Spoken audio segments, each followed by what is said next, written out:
And I'm not ready to say it's apple picking weekend, but it's kind of.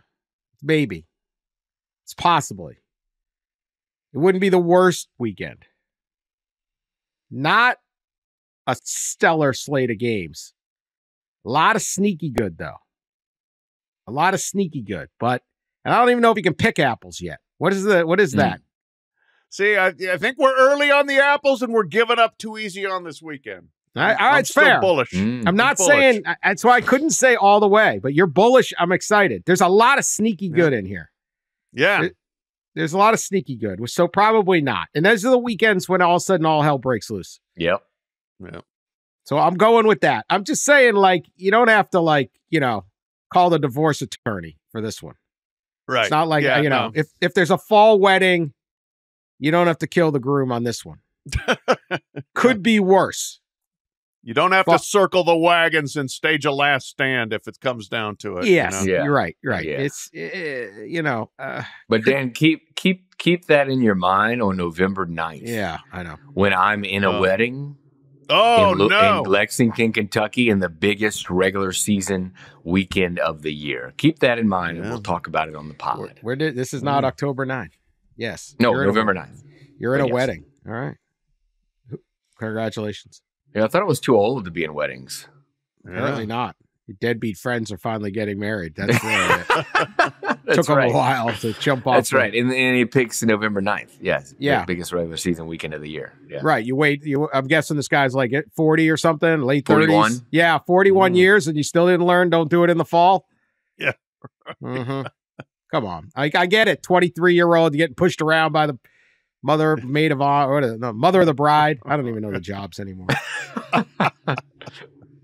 Come on, man. Come on. So what I want to talk about is what we didn't quite get to yesterday or last show. We talked a little Colorado beating Nebraska. But one thing I wanted to talk about was Nebraska's victory. And you take a deep breath and you look at this Nebraska team, and it is the classic trajectory of a Matt Rhule program. I was looking this up. At Temple, he went 2-10. Then he went 6-6, and then 10-win, 10-win. Then he goes to Baylor, which is involved in a hellacious scandal. He goes 1-11, 7-6, 11-3. Then he goes to Carolina. And Nebraska, we're now at 5-7 and bang 2-0. And they're staring at a schedule where they've got Northern Iowa. I don't want to play Northern Illinois. Northern Iowa, Illinois, at Purdue, Rutgers, at Indiana. Not simple. But the possibility is there that they are 7-0 heading into Ohio State. And the momentum of this program is going. Recruiting has picked up. They landed the top 100 in-state player this week, beating Oklahoma and Notre Dame. Matt Rhule is very confident. He's a very confident coach. And I think a lot of people in college football have kind of known this name, but he did it at Temple, he did it at Baylor, and then he's always moving before he actually makes a real impact. This is not a guy who's going to move from Nebraska, I don't think. His quote after the game at some point was about the Colorado game, which they won, was it 28-10 at the end? Yes. Okay. Yes. But it was at least 28-3 most of the game. I expected the game to go that way. I expected us to score 40 points in that game and hold them to about 10. And he talked about how, all due respect for Colorado, they play hard. He wasn't saying it in a trashy way, but he's confident. Matt Rhule is a confident coach. He is a capable coach. And I think if you're Nebraska or you're the rest of the country that's kind of looking and being like, yeah, Nebraska never really gets good, maybe you got to keep an eye on the Huskers. Pat, what do you think? Yeah, no, I mean, that's one of the reasons I think we were all well sold on the hire of Matt Rhule to begin with, because we've seen him do it at places that had less going for them than Nebraska inherently does. And if you can win at Temple and you can win at Baylor, I don't care what happened to the Carolina Panthers. That's a tire fire with him or without him. And he came in to Nebraska, and I think he just brings a competence and an idea of what it takes to win. And then he goes and gets Dylan Raiola, And I like his coaching staff. Tony White's the defensive coordinator who done very good work at Arizona State. Arizona State and Syracuse. And previously had worked under Rocky Long, who, if you know his defensive coaching tree, tends to produce really solid coaches. So you combine the elements there, and it's going to happen. It may happen this year. Maybe this is a little premature. Colorado may stink. They are not a well-constructed football team, so they've beaten Colorado and they've beaten UTEP. So not much really on the resume yet, but they got trucked by Colorado last year. So the year-over-year improvement is pronounced. And I think they're set up here for it could be a really good run into late October. You don't want to get too far ahead of yourselves in the Big Ten. Bielema could throw a surprise at you. Purdue might be better than we think. Rutgers isn't bad. New coach at Indiana. But I could see October 26th, Nebraska at Ohio State being a really interesting game. Yeah, and I think we kind of them and Rutgers, I feel like, were the two kind of sleeper-ish picks, Nebraska and Rutgers in the Big Ten, to maybe make a run or have a better season than expected. And I think why many picked Nebraska as that team is because of Rhule's track record, as Dan kind of went through. Year 2, in year 3, he makes incredible improvements, and it just felt like, I don't know. It's weird. It just kind of felt like a guarantee with him that he's going to win there. I don't know why, but I did visit there a few months ago, and I think you guys have both been there, but like they have this brand new facility they just opened, and it is incredible. It is just, it will wow you. It's beautiful. They have they got all the tools, right? They've got all the resources. They've got the fans, interest and the passionate fan base like they do. They're the only thing in town, quite literally, only thing in state, quite literally. And so they just needed that coach, and I think they got it. I think he was the hire of the 22-23 cycle. Matt Rhule was. He was the guy, and now we're seeing it come to fruition. And the expectation was obviously high around the offense with Rhule and all that. And I know they just played UTEP in Colorado, but it was like 2 touchdowns in 2 games, and it does appear that the old black shirts might be back, Dan. Black shirts might be back. And I don't even really know about this year. I don't know if they can get to 7-0. That's a lot to ask a team that's on. You can sit there and go, oh, they should be favored in those games, but it's hard to put those week to week together. Like you said, Illinois, Purdue, Rutgers are not, and maybe even Indiana. Those are not like, this isn't Ohio State playing those guys. Right. Yeah. I haven't been this bullish on Nebraska since not long after they entered the Big Ten, and you started to see the recruiting shift, and they weren't getting the players because they do have everything there. It is an incredible place to see a game. The campus is great. The fans are unbelievable. There's now NIL money everywhere, both legit. We'll get to that. Legitimate NIL, because Dylan Raiola is the biggest star in the state of Nebraska. Okay, like Dylan, if you are legitimately own a business in Nebraska, you want Dylan Raiola hawking your cars, hawking your financial services, whatever it is, you want that guy in your commercial. Not fake, real NIL. But there's also the other NIL, because they're going to make their, they got all the money.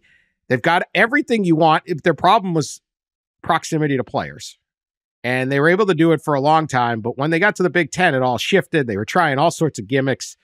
Calabraska, they would try to get all these kids from California that were willing to go to Nebraska. Those guys tended to be guys that weren't really all that good. Because those two places are so similar. I know. It was like a marketing concept. And you're like, and I remember like a West Coast guy, like, yeah, those are the guys that USC isn't going after, right? Yeah. Because you can just be Calabraska in California. But you're getting these guys. They were trying a lot of different things. Pelini was a good coach, but not enough. And he kind of was a a little rough around the edges. So it, Yeah. Borderline insane. Yeah. I think we did this once where it's like, who was the guy that transferred from Michigan basketball to Kansas? Dickinson. Yeah. Yeah. And he said, Kansas is the real Midwest. They're nice. And I was like, Bo Pelini is technically from the Midwest. He's from Youngstown, Ohio. Yeah. And I applaud it because I live in Metro Detroit. Like, mean as hell, right? And then there's Nebraska. Like, there's nothing in common between a Nebraska and what's going on in Youngstown, Ohio. No, they're the Midwest, but yeah, that's not the same thing. Anyway, the problem was like, okay, you took the money, you found stability because the Big 12 was, Texas and Oklahoma almost left with back then without even telling Nebraska. So you found your stability, but you never had something where I was like, okay, this is going to work. Rhule comes in, I'm like, this might work, and early returns is like, I want to see this team next year, 2 years. They could be really good. This program could get really, really good to where it is a legit. They got to thread a needle here for the playoff, but next year they might not. The year after, and if I'm a Nebraska fan, I am over the moon at that concept that we're not ever going to be what they were, where you're just winning 40 games in a row and stuff. But we're relevant again, and we're going to get more relevant. Yeah, that the fact is Dylan Rhule is going to be there for 2 more years, unless something weird happens. So that's a wonderful building block right there. And you think if he's going to pan out to be as good as it appears he can be, you're going to be bringing in receivers. You're going to be getting linemen. You're going to, the skill positions, and all the offensive players will probably follow. And Matt Rhule almost always has a good defense too. So the combinations are all there. And as you said, Dan, yes, once they're tasting success now, they continue to taste it. Those fans got an appetite. The NIL train will keep rolling for whatever they feel like they need to put around Dylan Rhule. Yeah, they're crazy there. Like I said, it's just there's not a whole lot else going on. They are the only show in the state and in the city, and they rally behind them. I was Dan kind of mentioned the schedule, and yeah, they have a good shot of being favored, in every game up until Ohio State. I think they either get Rutgers and they get them at home, and then they have a bye before they have to go to Indiana, which could be an interesting one. We've seen Cignetti and them scoring a lot of points, and so that should be interesting. But yeah, very real possibility of being 7-0, and then the schedule gets just brutal, right? It's Ohio State, and they got USC and Wisconsin, and then at Iowa in there. But you go 8-4. I think that's a pretty solid year too. And that's what, if you look at the schedule, a 9-3, 8-4 is, I think, a real possibility. I'm unnecessarily excited about Nebraska, Illinois. I am too. Not Nebraska, Rutgers. I'm starting to get fired up. Wow, Nebraska, Rutgers visit. It's gonna be good. Yeah. Friday night. It's a Friday night game. It's a Friday night game in Lincoln. Yeah. Bielema is a good coach. He's all proven that, and that was a good win over Kansas the other night. And they've got Luke Altmaier's played better than expected at quarterback. They could put together another one of those years like they did when they were 8-5 and knocking off some people. Yeah, if there was like a footballaholics meeting, I'd be like, I think I'm an alcoholic or footballaholic. I'm already thinking ahead to the Nebraska Rutgers game. Yeah. And they'd be like, you got a problem, Dan. You got a problem. You might need inpatient, brother. You might need inpatient. Treatment center. Yes. Yeah. Treatment center. We're going to get to the House settlement here. One more. Marcus Freeman. More comments after the disaster against Northern Illinois. He's said they got a big head, basically. This is the first time in my 3 years as head coach that we won the big game early in the season. 2 losses to Ohio State, then all of a sudden we win, and everyone says, hey, you're going to the playoffs. You got an easy schedule. We all hear it. I think we started to believe it. There's a physical approach to preparing for a game, and I think physically we prepared the right way. There's also a mental approach and a mindset that you have to have every single week, and I think that's where we failed. Very honest assessment. I would also say after you trounced me in Northern Illinois takes the other day, beware. You're going to start thinking you got a big head and you need to mentally prepare. I took my lick. I was not good on Northern Illinois. You were, so be careful. Listen to Coach Freeman. Ross, what do you think of Coach Freeman being that honest about it? He's throwing himself in there on that list. Yeah, the one thing with him, even like with all these losses, we talked about the Marshall loss, the Stanford loss, Louisville last year. He has been like that. Like he's just kind of out there. He's one of the nicer guys in the business, coaches wise, and will make time for you, and is very, very kind, and he's very, very honest. He doesn't hide behind any players or any one play or a coach's decision. He takes the blame. He's done that in the past, and that's great and all. But if you take the blame too many times for too many bad losses, then you'll be looking at the old pink slip. Take the blame, take the buyout. Yeah. Yeah. That's the other one too, which they really played well, but the Ohio State game when they had 10 guys on the field the last two plays, that's a tough one. But yes, he's owned up. I think he's owned all of their losses, and without having been around them last week, I would suspect he's exactly right that they did win their first big game early in quite a while, come back from Texas, start hearing all the hosannas, and everybody's, basically penciled them into the playoff. And guess what? You better come back and play the next week. So my one Northern Illinois fact I forgot to get in, Dan. Here we go. I got to pile on. You can't score an extra points after the loss. I took the loss. Yes, no, but we're still rewinding the game tape to look at the glory. No, I think you'll appreciate this.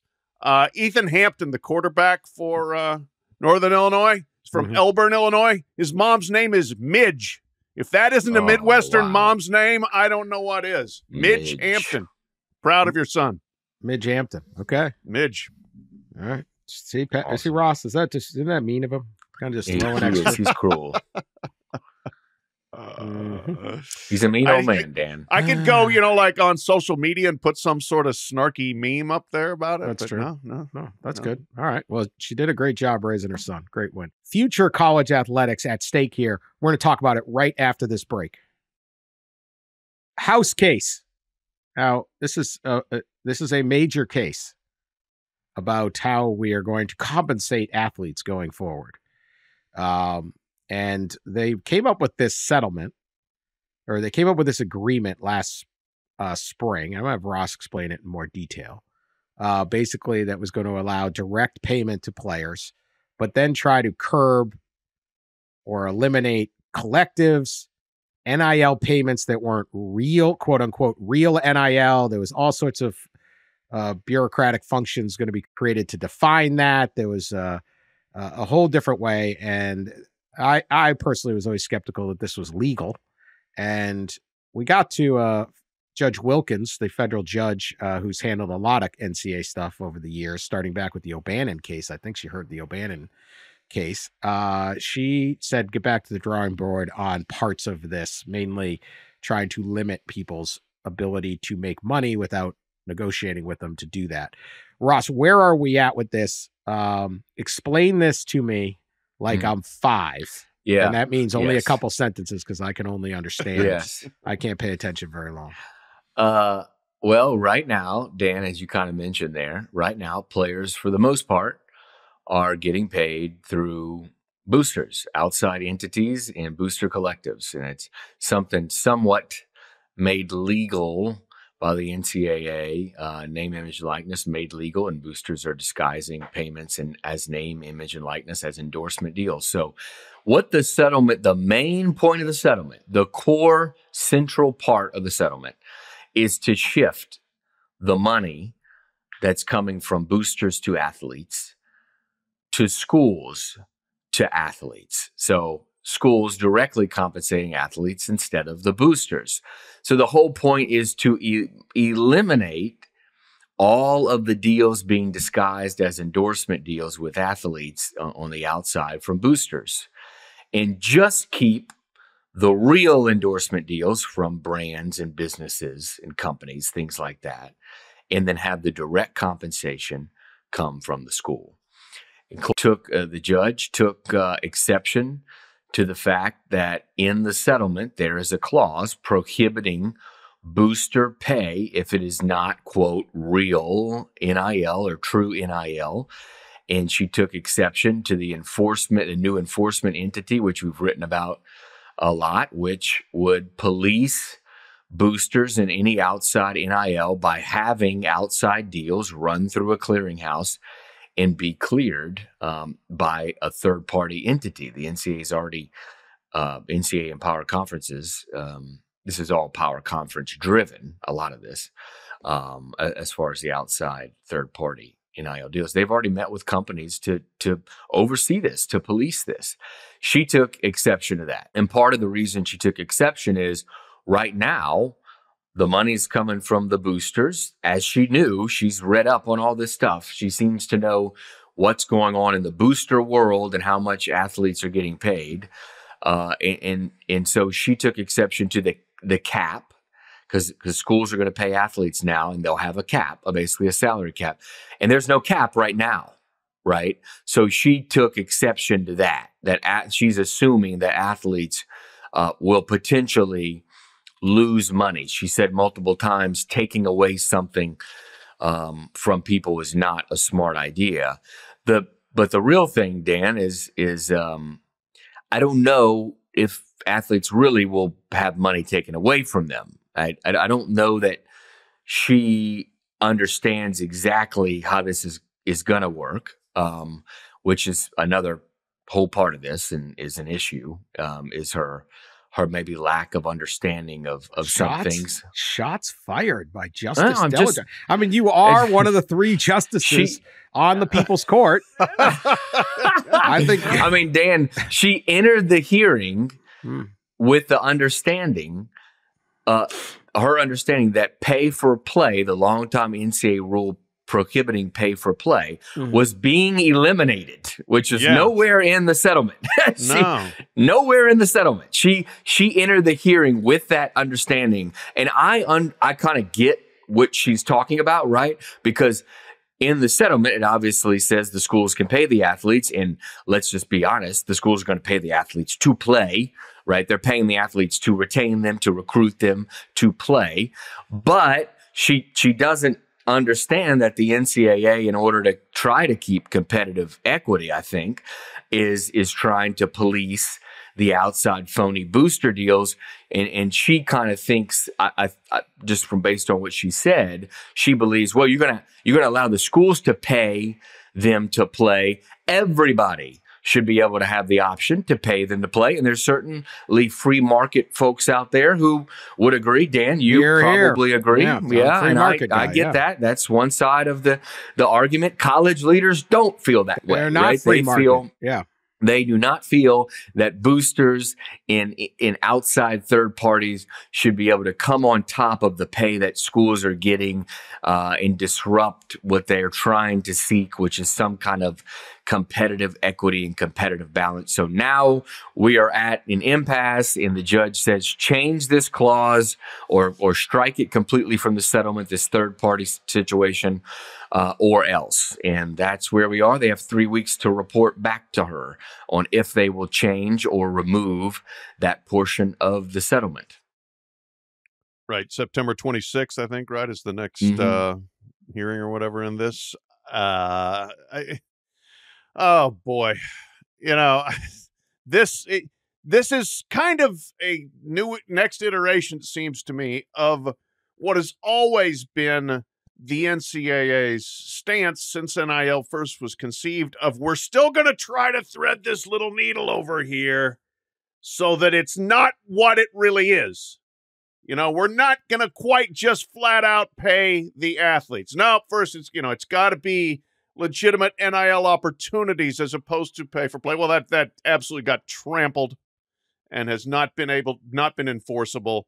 And now we've got a massive settlement that can clear the way for everything going forward, but we still want to try to thread it where the booster money isn't going directly from them to the athletes. And time again, their precepts keep getting crushed in court. And I guess they just want to keep getting crushed. I don't really see a way where you win this. This is like the losing army where you just keep retrenching and keep retrenching and keep retreating, but we still are going to try to hold the capital, and they're still coming for the capital, man. Eventually you got to give up the capital and pay the players. And I'm not saying this is going to be the best solution. I'm not saying it's the only solution, but you got to at some point surrender to what's clearly happening in front of you. Guard rails. Guardrails. Yeah, look, this isn't the best solution at all. This isn't what I would look for. I think a while ago I argued you need to try to go to Congress and come up with a system where you're very much like the International Olympic Committee, which is one of the few organizations more corrupt, far more corrupt, I would say, than the NCAA, or detestable. But the IOC sits there and says, we put on the Olympics. Come play at the Olympics, make as much money as you would like. We don't pay Simone Biles. We don't pay Katie Ledecky. We don't pay Stephen Curry. But the fame they get off of that, the platform we provide, they can make lots and lots of money. And so like last year, somewhat famously, Caitlin Clark did not take money from the actual Iowa collective. But she sure took the money from State Farm and all that, Gatorade and all that. Now, at one point, this was the problem with the NCAA because they just could not see more than 2 inches in front of the face. They said, and they fought all the way to the Supreme Court, that if Caitlin Clark comes along and is in a State Farm commercial, it will so turn off the fans that our entire system will collapse and we'll have nobody watching the games anymore. This was clearly one of the dumbest arguments of all time, yet they argued it in front of the Supreme Court. So to Pat's point, they're always fighting a losing battle. That doesn't make any sense. So what they needed to do a while ago was go and say, we got to figure out how to get Congress to say, all right, that makes sense. Make all the money you want, guys. It's like a restaurant. We pay them $10 an hour, $15 an hour, but if you tip them, you tip them. Customers tip. You work it out. But instead, they're trying to come up with more guardrails to go back to that same mentality of we have to control it. It wouldn't be fair. Caitlin Clark would be a millionaire, and the woman she's playing against would not. And they were fighting against free markets. They're fighting against capitalism, fighting against America. It's just not going to work, and this isn't going to work. So what I just look at this as it's just that continuation, and they've now backed themselves in where they want to pay, which I would have done everything I could to not. To me, the only solution here, and the only solution that they're going to get done, and again, I don't love this. I would have loved the other system, but they didn't listen to me, was you got to make these guys employees, and then you have to negotiate with the union and say you're not allowed to do this. We saw this year in the WNBA. The Las Vegas Tourism Commission or whatever, Visit Las Vegas, whatever the thing's called, tried to give every member of the Las Vegas Aces money as part of like a promotion. They tried to give them all. And it's kind of like NIL. Instead of, they weren't doing real work, and the WNBA was able to come in and say, no, you're not allowed to do that because that's been collectively bargained. Now, if Aja Wilson wants to get in a Gatorade commercial, which she probably is, that's fine, right? So you can maybe do that, but you have to collectively bargain, and they haven't collectively bargained. You have to recognize a union, and yet there's no union. So how do you get past that? I don't know. And that's why I think this settlement never made any sense to me. They're like, we got this all worked out. And it's like, you forgot labor.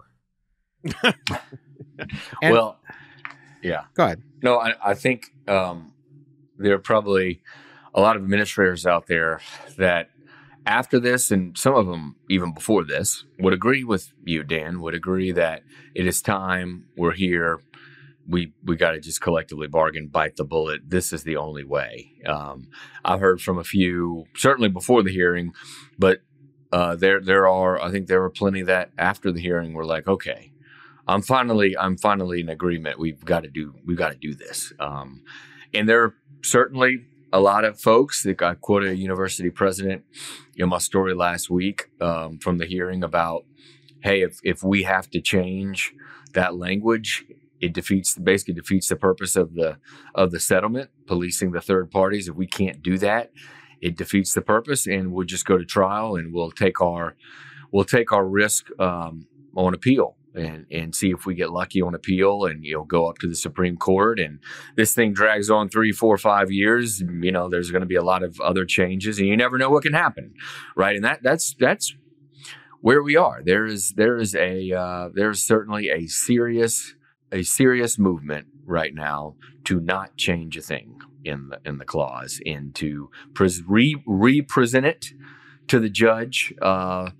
And see what she says, maybe give her further clarity around things and explain a little more around things. And then the second part is have your plaintiff attorneys who agreed to the settlement terms, not in the middle of a hearing, as one of them did last week, tell the judge, oh, we can change the terms. We'll be on board to change the terms. Dan, that wasn't great for the NCAA's argument in the power conference argument, to have the plaintiff attorney who'd originally agreed on the terms to, in the middle of the hearing, want to legislate and change the terms in front of the judge. Yeah, they're going to get a better deal. That wasn't that wasn't great. They're going to get a better deal. You go to a car dealer, and the manager says, well, maybe 10% less. You don't go, I agreed to full price, man. I don't want to screw this salesman out of his commission. Kessler's whole thing has basically been like, look, we don't really care where the money comes from as long as we're getting the money, right? Yeah, right. So he's not been very concerned, it doesn't seem, about structure and policy and rules, as long as the money gets paid.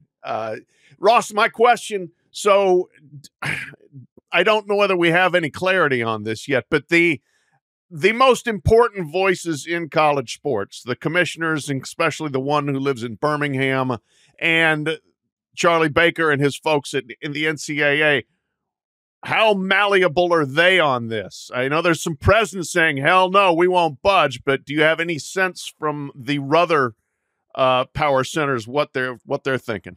Yeah, it's kind of early. In fact, they just I think today or yesterday I think they just got the transcript of the hearing, because it was illegal to record the hearing, so you have to wait on the transcript. So they just got the transcript, so we're pretty in the early going. I'm assuming lawyers right now are poring over the transcript and poring over her words and every word that she used to try to decipher, number one, what she's saying, and number two, how they could argue when they have another hearing, how they can argue or further explain or clarify to her. So it is too early, I think. But Pat, the NCAA president and the power conference commissioners, which, are the 5 people, Brett Yormark, Greg Sankey, Tony Petitti, Jim Phillips, and Charlie Baker, are the 5 that were in the room negotiating this settlement. And each of them have a board, to answer to. And those boards in the conference levels are university presidents. And I imagine we'll have a lot of university president meetings this week and next week to try to figure out where everybody is and what the path is. And, there are a few options here. I think number one is not to touch anything, not to do anything, and represent it to her, and get your plaintiff's attorneys on board to say, you agreed to this, we're sticking to this. You have to fight in front of the judge. You have to fight for what you agreed to and fight to keep the language as is. So that's option one. Option two is to tweak the language. Can you remove booster out of that clause? Can you make it a little more vague? Now, doing that, you'll make it in a way where you can't enforce it. I don't know if you're going to be able to enforce it anyway, especially given what the judge said. Even if this settlement goes through, Dan, I don't know if they can ever enforce this based on what she said, right? And I think we all knew this was going to be an issue. But can you make it vague enough to get it through, and then you take it from there? And then, of course, option 3 is not even to show up to the hearing and just say, we're done. Like we're done. We'll go to trial. We're not even going to try. I don't know. I'm guessing they're going to go with one of the first 2 Billable options. Billable hours. You show but, up. You show up. Yeah, no one gets paid if you don't show up for work. Yeah. Oh, well, look, this is a major issue. Go ahead, Pat. What did you going to say? I think you had thoughts. No, I was just like, if they actually draw this thing out and it takes till 2029 or whatever, if they go to court and then before they lose, the happiest people on earth right now are like men's cross-country runners and wrestlers. Your sports are probably going to be saved for the next 6 years. That's true. But everybody else, look out. Yeah. By the way, there's no option 4, right? The option 4 would be to completely strike the third-party stuff and remove it from the settlement. I would be stunned, right, if that were to happen. It would be the whole goal of the settlement, as several people have said to me the last few days. Why are we paying the back pay, and why are we agreeing to pay the forward pay, the revenue share, if we don't get the protection from the booster pay and third party? So that's not going to happen. Don't pay directly. Just open it up and let the cat. It's out. It's out. It's done. Like, this is just have it like it is now, right? Yes. Yeah, basically. Okay. It's the Wild West. No one's going to watch. No, this is horrible. The competitive balance. We haven't seen any of their fearmonger. None of it happened. Next year. Oh, it's going to be next year. We aren't seeing this. Every argument they came up with on why we had to do all these elaborate things, they have no chance of trying to define what a legitimate NIL is. And you have no chance of stopping somebody, one American, from giving money to another American. You can't sit there in a town and say, well, I want to hire this kid down the street to mow my lawn. And someone says, well, you can only pay him $50. Well, I want to pay him $60. Well, you can't do that. Or the babysitter, I want to pay $20 an hour. You can't. It doesn't work. You can't sit there. It's not going to work. They've tried it. The states will come in and sue it. Maybe you get it past this deal, but you're not going to get it past the next. Like, it just doesn't. They've got to come up with something better. And just believing that more bureaucracy, more compliance departments, more rules, more this, more that, it's never it. Like, deregulate, man. Deregulate. Running for president. Nobody. There's no more free market people out there anymore. I get it. I'm the last one. The last one in favor of deregulation. It's over. But whatever. There's a few of us. Somebody out there is nodding their head with me. What are we doing? Well, there's another, benefit of going to trial is that it would take so long, as I mentioned earlier. I mean, an appeals process all the way potentially to the Supreme Court. It'd be like 5 years. And there's a lot that can change, obviously, in college athletics in just 5 months, let alone 5 years. And you can imagine the congressional lobbying will continue. And depending on how the elections go, right, you could get help from Congress at some point. I mean, going to trial is not just, it could be also a delay tactic. It might be their best move for what they're trying to accomplish. Brett Kavanaugh ain't going anywhere. No. He's got a lifetime job. But others on the court might. Anyway, no.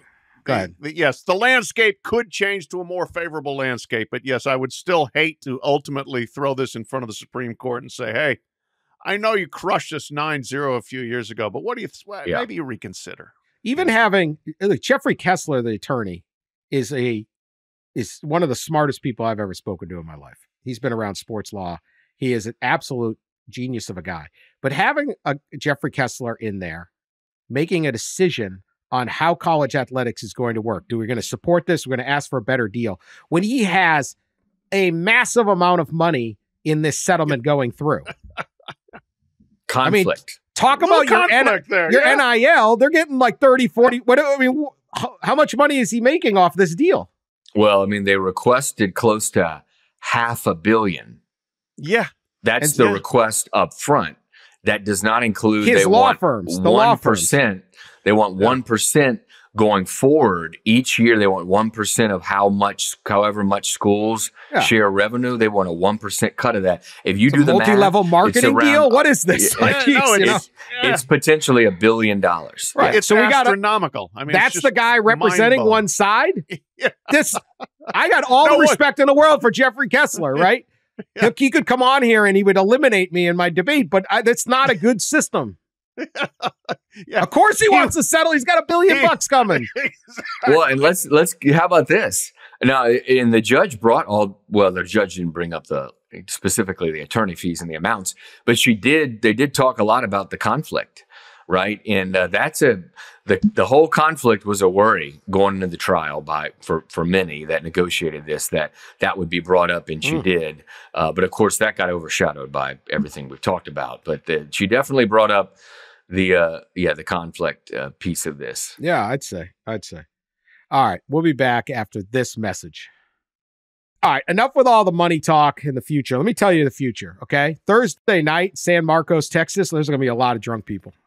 There's going to be a lot of drunk people. And maybe that's true every Thursday night. It's just a regular Thursday night in San Marcos. Right. Yeah. San Marcos, they get after it. Yes, nationally televised Thursday night game. The Thursday night games were once like, I don't know, maybe it's memories that are making it more like there was always a great Thursday night game. But there used to be, I think, really good Thursday night games, as I recall. And now the NFL does Thursday night. But I just don't like watching on streaming. I don't like streaming because I can't change the channel. And so I don't know who's playing on the NFL game, but I don't watch that Thursday night NFL game very much. It was my problem watching Oregon Boise State the other night on Peacock. You're stuck watching one game and I want to click around, right? But this one's going to be on ESPN. Arizona State 2-0, coming off a huge win, big night against Mississippi State. Kenny Dillingham's program is really moving. And they're going to play Texas State, which is an excellent program. And they're 2-0. And they got things moving. And it's going to be in the 30,000-seat stadium down there at Texas State in San Marcos, Texas. San Marcos is about halfway between Austin and San Antonio, probably a little closer to Austin. Fantastic town. Great campus, kind of tucked up on this hill. They have all these tubing is big there, I think. The river floating. Yeah. River float. Yeah. This is one of the great party schools in America. And I'm sure there's great academics also. I don't say that in a bad way. I mean, whatever. And they got ESPN coming. And they got an Arizona State game that should be really fun. They got a Power 4 opponent coming. And, I mean, look if we're going to put party school rankings, Texas State, Arizona State, I mean, this is the Bama-Georgia game here. Oh, boy. This is Bama-Georgia. Yeah. Okay, foam parties versus floating down the river or whatever. I don't know what they're doing at Arizona State anymore. But this is a really fun game between two fun programs that could use a little bit of pop. And I, again, footballaholics, am excited for this game. Pat, what do you think? Absolutely. This is where college football is fun, where a program pops up and all of a sudden has their biggest home game in history, without question. Arizona State is coming in, and you're on ESPN, and it's basically a standalone game. And yeah, you get squashed by the NFL, but who cares? There's still going to be a lot of people tuning in to watch Texas State and say, what is Texas State about? And so it is a huge opportunity for them, and the excitement, I'm sure, will be through the roof this week. G.J. Kinney, the coach there, has gone maybe even more portal heavy than Deion Sanders. I mean, they have portaled hard to turn that thing around, and they've got guys from all over. Their quarterback, Jordan McLeod, this is his school itinerary. 2019 and 2020, South Florida. 2021, Arizona.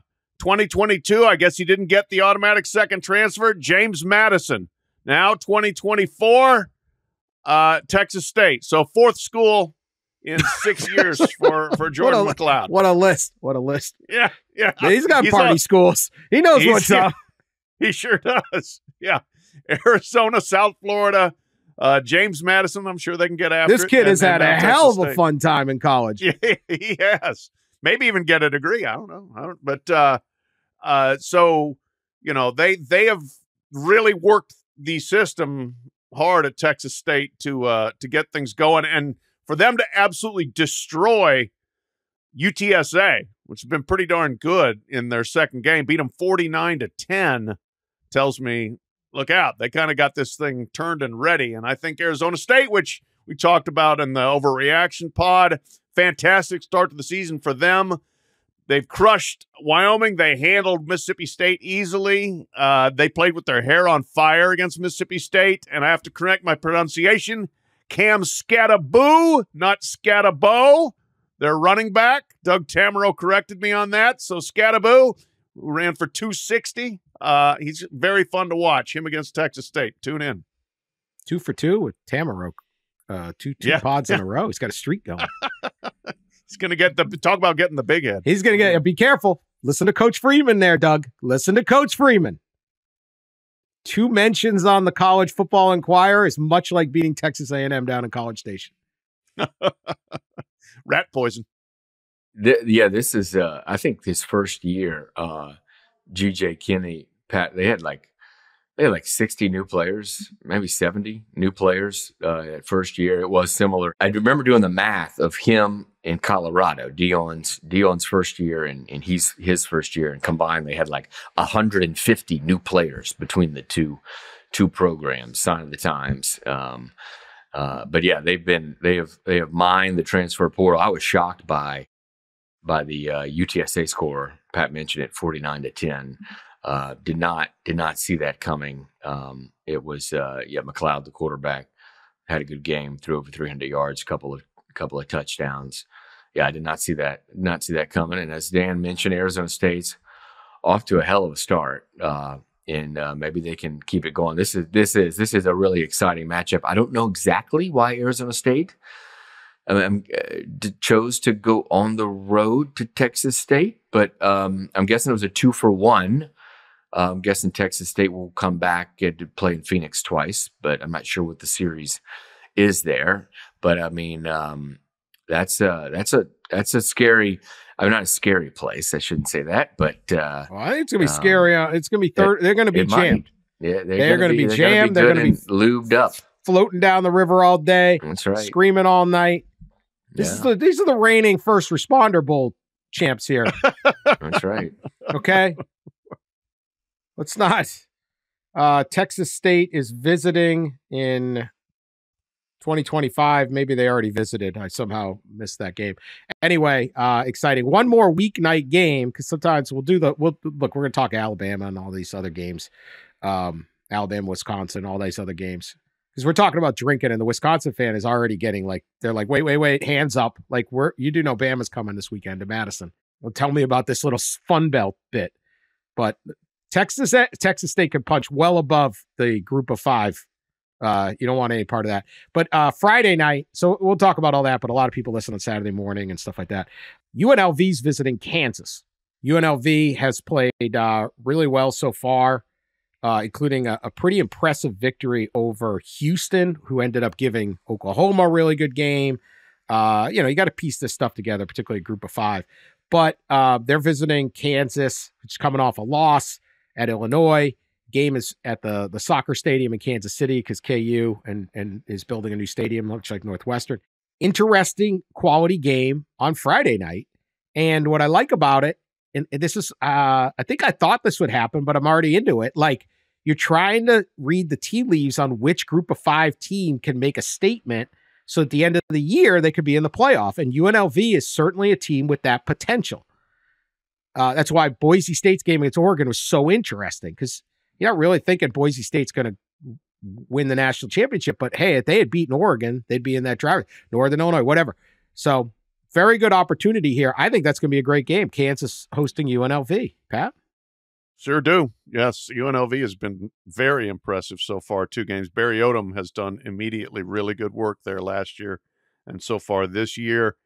And yeah, Kansas coming off a probably pretty disappointing loss, and they're playing in this weird stadium setup, as you noted. I don't know how many of their students are actually going to the games in suburban Kansas City, and whether they're creating any sort of home field atmosphere there or not. But if you're UNLV, it's a huge opportunity to jump into the playoff derby for sure. And real quick, I just looked at Texas State's roster. I've got at least 60 four-year transfers on the roster. Incarnate Word might as well be their farm team. They've got six guys from Incarnate Word. That's where he came from, right? That's where. Yeah. Yeah. Yep. Maybe more than 6. All right, I got a people score it for us. This is really a real one too. So put your big boy thinking hats on. This is just straight scandal, and it involves Purdue. Sneaky scandal school. Oh, sneaky scandal school. No, the drum is safe. I mean, we know what honesty. We know what what. Maybe that plays into it because there's a little more trickery here. All right, Dan's long-standing issues with Purdue bubbling under the surface here. All right, they say it's the biggest drum. It ain't the biggest drum. It just isn't. I don't know what else to say. I'm right. They're wrong. This is case closed. I don't need Claudia Wilkin to tell me what's going on. All right. She might. Zachary Spangler. He is our hero, at least my hero in this. You guys can pick whoever you want on this side. I'm reading this from the Purdue Exponent, the student paper there, who did a bang-up job on this story. Great work. I did. Great work. Very well. Yes. Will Doughton. Excellent work. Spangler is this story is this is a very Purdue story. He is a farm management major, of course. He get picked on Saturday's game to participate in the Kicks for Cash competition during the football game. And he is supposed to kick a 20-yard field goal, a 30-yard field goal, and a 40-yard field goal within 30 seconds. Okay? Got to hit all 3. And if you do, you don't actually win cash. You get a 2-year lease on a car from Rohrman Honda. Okay? Rohrman Honda is going to give you a free car for 2 years to wheel around, a lease. So Spangler hits the 20, hits the 30, and then hits the 40, and the place goes crazy, right? Of course, kid got a free car. Everyone's excited. He is announced as the winner of the car. They take down his information, and then they go to the video replay review.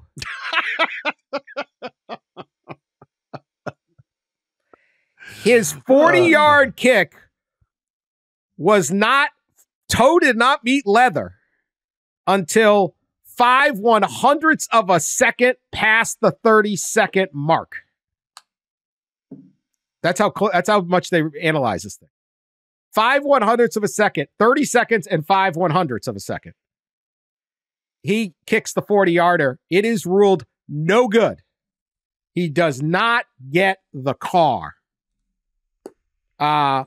Spangler's, yeah. As in a great college student paper quote, Spangler said he and his friend's immediate reaction was, quote, "That's bullshit." Yeah, perfect. Now, Spangler has a side argument here. Clearly, if you look at the videotape, now he's saying the videotape is grainy. Do we really, 5/100ths, do we know? Or not? I guess it's not like the, progressive pylon cam that's doing a good job or whatever. It's this kind of grainy footage, surveillance footage. But his point is the holder of the ball put it on the tee with 1.5 seconds left, and that should count as the snap. Because all you got to do in a football game is snap the ball before 0-0-0. You don't have to kick it. And so he's arguing that angle. That is one of his arguments on this. And got a little Jeffrey Kessler in him, doesn't he? Oh, yeah. Spangler needs to move to lawyer. He's a pre-law. Right. Forget ag science, man. That would count if you're 12 years old up until you're 38 years old. Adam Vinatieri was kicking into the 40s, so Spangler doesn't. Great Colts kicker. Come on, Spangler. I was never told that the ball had to be off my foot before the 30 seconds because they were like, hey, just go out there and kick. So, the Honda people are saying no. Obviously, on the other side, the Honda people probably had an insurance company on this, and they're saying no. Anyway, this is the situation. Justice Forde. Who the heck? Should Spangler get the car, or is Bob Roman Honda properly enforcing the rules? The rules are the rules, and you didn't get it done, son. Spangler should get the car, should get the like ownership of the dealership and take over the damn thing from these crooks, these weasels, these dishonest schmucks who found an insurance guy sitting in a cubicle to say, oh, no, it's 100 to a second late. Let's weasel out of this deal. You're going to get so much more bad publicity than you could have gotten good publicity if you're Rohrman Honda. And I saw the email from Trey Rohrman. Yes, we're calling you out, Trey. Come on. Deprive a college kid. This is hard to do. Can you kick a 20-yarder, a 30-yarder, and a 40-yarder in 30 seconds? Most of us could not make one. He makes all three, and he's 5/100ths of a second allegedly late. Oh, my God. Boo on the dealership. Yeah. Go Spangler. Take him down. Get your car. Yeah, boo indeed. This, you know, they were sitting around these people that maybe the insurance company, the people at the dealership, like, no way this kid makes it, right? No way, you know. Right. And then he does it, and they've just got to be like, oh, let's turn to the video, and zoom in on this thing and slow it down. Boo, boo, boo, man. This is bad. Yeah. You ever see the one at the basketball games where they make the guy putt a ball all the way down the court? Yeah. So it's 94 feet on wood, and it goes in the little. It's an impossible shot. I mean, I don't care. I've seen a guy do it. I've seen a couple make it somehow. Like Scotty Scheffler could sit there for an hour and not hit that shot, but so you feel like you're pretty good. Give him the car. Come on, man. Give him the car. Bob, how many Hondas you selling in Lafayette? You need this? You need everyone against you? Yeah. All of a sudden rules now are the rules. The nation is rallying against Rohrman Honda. Let me tell you something. I will never buy a Honda from Rohrman Honda in Lafayette, Indiana. I will never do it. That's it. Lifetime boycott from me. Wow, take that. You just lost a potential customer. You don't know. I could have been down there checking out the drum, measuring the drum, saying, my car breaks down. I need to go over. Hey, look at the Honda dealership. No, come on. Worth noting, Spangler says he already has a car and he doesn't even need the car. I kind of like this guy. Okay, he said, I got a car. And he said he isn't upset about losing the lease. Rather, he's frustrated that his 40-yard field goal doesn't count. Quote, I have a car that runs just fine. I'm just more upset about I hit a 40-yarder and they're saying I didn't because it came off my foot 5/100ths of the second. Spangler plays for the love of the game, Pat. The love of the game. The team. He's a purist. The team. You'll never play for a team again. You'll play for a contract. You'll play for a pro. This is the most Big Ten story of all time. Except it shouldn't be Honda. It should be like a Chevy dealership. But whatever, other than that. Yeah, there should be a Chevy Malibu on the line here. I mean, doesn't they got like a used car laying around that could make a deal? Like, listen, we got like an 86 Yugo here that some old lady put. Take that. Look, Spangler's hit all the right notes on this, that's for sure. He made the kicks and then he gave all the good quotes and he's got a bright future, whether it's in ag econ or something else. Ag science. I'm in favor of Spangler. I want him to get all the cars. Small sample Heisman, Zachary Spangler. Yeah. You got that. That's all we got for you. That's all we got. All right. That's our show. We will be back Thursday. We're going to talk all the big games this weekend, and there are some good ones. And we appreciate everyone listening, sharing us on social media, telling your friends about it, and we will talk to you later.